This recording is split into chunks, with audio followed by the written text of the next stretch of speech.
યોગી મહારાજના જીવનના પ્રસંગો અમે મૂકવાના છીએ.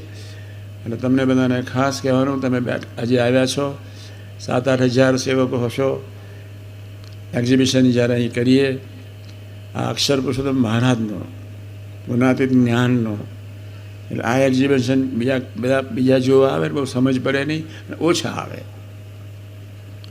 તમે એક નિયમ લેજો કે તમારા કુટુંબી સગા સંબંધીને જય સ્વામિનારાયણ દરેક વ્યક્તિ 50-100, બહેનો 50, પુરુષો 100, એટલા મિત્રોને લઈને તો જય સ્વામિનારાયણ એક્ઝિબિશન જોવા તો જરૂરથી આવજો. સાથી નર્યું અમૃત જ પીવાનું છે એક્ઝિબિશનમાં, કશું છે જ નહીં. સાધકોની દુનિયાના જીવનમાં ટોપ પ્રસંગો મળવાના.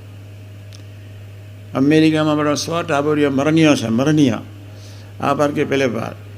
એમાંથી 100માંથી 25 તો મુંબઈવાળા છે.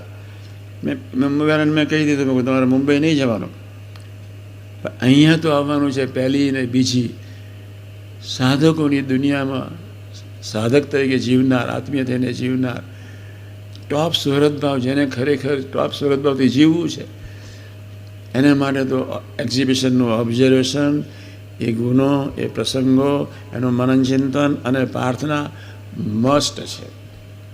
આ એક સેવા તમારે બધાએ કરવાની છે, શાસ્ત્રી મહારાજને, યોગી મહારાજને.